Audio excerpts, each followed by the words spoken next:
Halo, apa kabar? Saatnya Anda menyimak berita Medan bersama saya, Agisa Febila.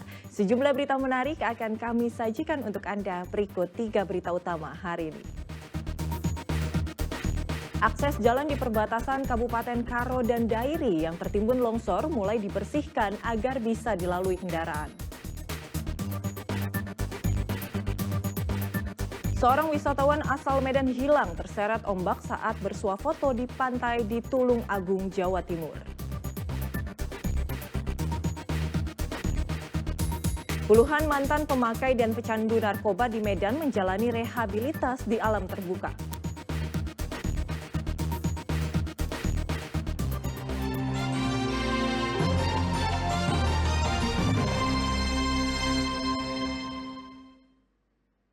Tiga hari terisolir, akses jalan perbatasan Kabupaten Karo dan Dairi yang tertimbun longsor kini mulai bisa dilalui. Proses pembersihan jalan mengerahkan sejumlah alat berat.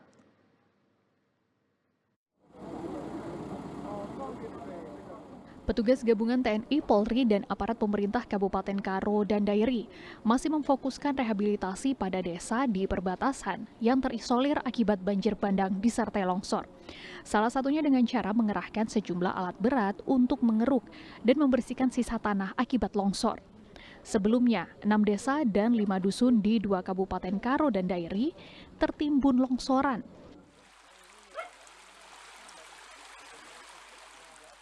Dengan terbukanya akses jalan, sejumlah warga dapat kembali ke rumah untuk membersihkan material yang menutupi bangunan. Ada 9 rumah yang rata akibat tersapu banjir bandang dan longsor tidak lagi dapat ditempati. Beberapa desa sudah terisolir, di mana dari desa akses dari Juhar ke Ketaran, Ketaran ke desa Ketawaran, dari Ketawaran ke desa Naga pun tidak bisa dilalui, dari desa Naga ke Kedipan pun tidak bisa dilalui. Jadi kami sudah berusaha.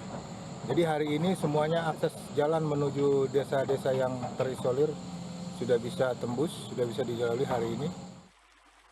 Sementara sebagian warga masih bertahan di pengungsian karena khawatir akan longsor susulan, mengingat hujan deras dan angin kencang masih terjadi. Tutia Lewelubis melaporkan dari Karo.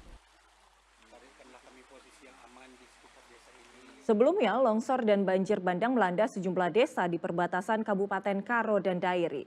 Puluhan rumah terisolir, ratusan jiwa mengungsi di sekolah dasar setempat. Banjir bandang susulan.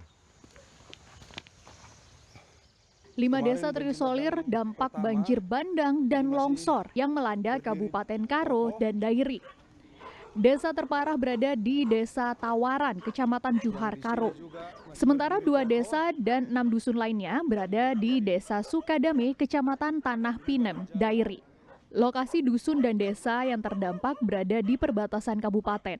Hingga Minggu petang, tampak akses keluar masuk desa tertutup material longsoran dan pepohonan yang tumbang. 7 bangunan rumah warga rata dengan tanah tersapu longsor. 2 lainnya rusak berat, serta masih terdapat belasan lainnya yang dilaporkan rusak ringan.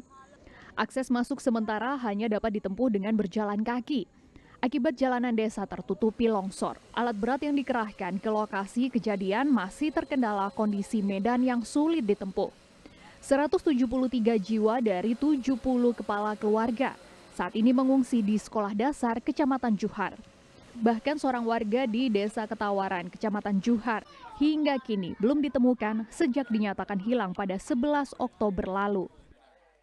Sementara dari pemerintahan kecamatan dan pemerintahan desa, ada 5 desa sekarang yang berada di Kecamatan Juhar ini secara transportasi terputus dari dunia luar akibat longsoran tanah dikarenakan curah hujan yang tinggi tadi.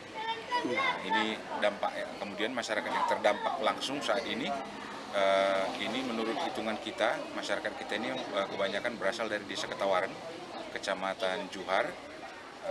Saat ini diungsikan berjumlah 173 jiwa dari 70 kepala keluarga. Sementara ada 1 anggota masyarakat kita yang dinyatakan hilang ya Pak? Dinyatakan hilang.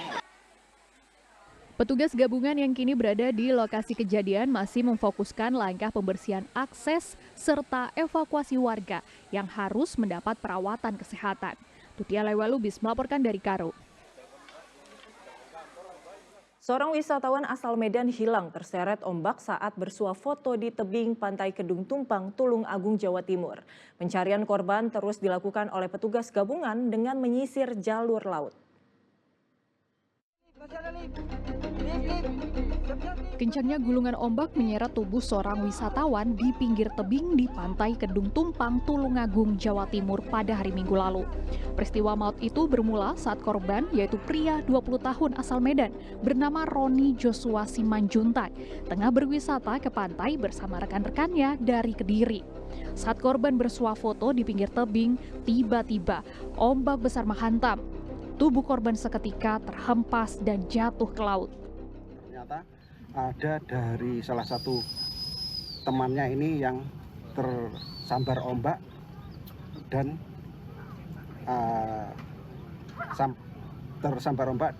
sampai sekarang belum ditemukan.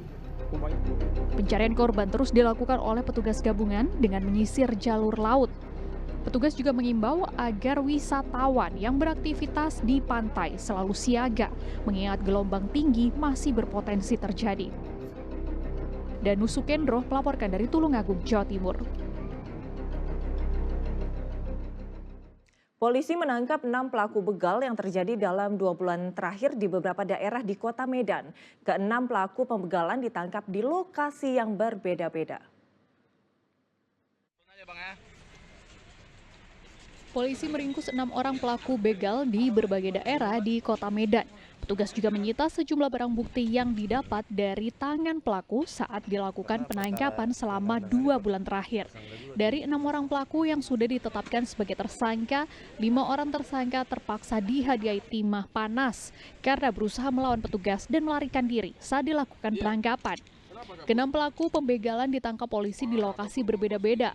Penangkapan para pelaku didapat setelah hasil interogasi polisi pada pelaku yang ditangkap terlebih dahulu, yaitu Ahmad Fauzan. Dari keterangannya, polisi menelusuri para pelaku lain.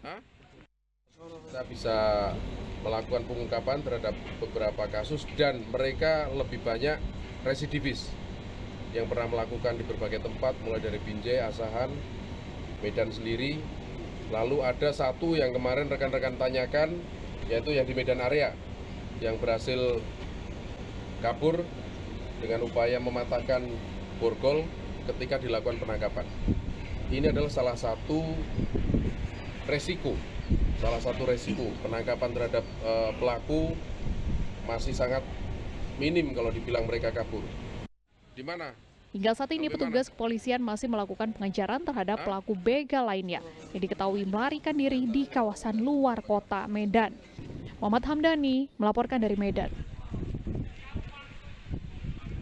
Kepolisian Resort Langkat memusnahkan 21 kg lebih sabu dari hasil tangkapan akhir Juli 2024 hingga bulan Agustus 2024. Pemusnahan ini dilakukan dengan cara direbus di dalam air yang mendidih yang sudah dicampur dengan deterjen.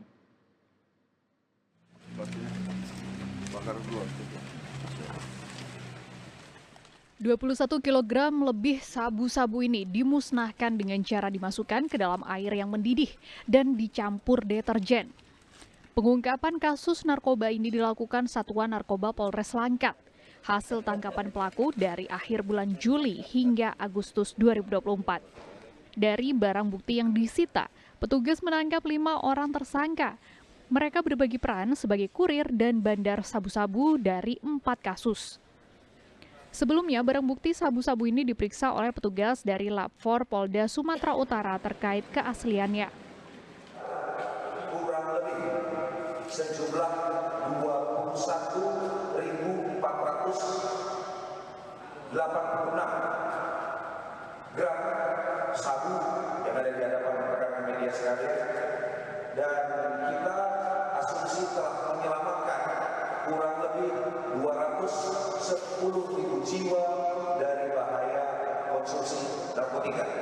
Kami mohon doa restu dari rekan-rekan, ke depannya Polres Langkat akan selalu dan terus melaksanakan yang namanya perang terhadap narkoba. Para tersangka dijerat dengan pasal narkotika dengan ancaman hukuman mati atau hukuman seumur hidup. Muhammad Hamdani melaporkan dari Langkat.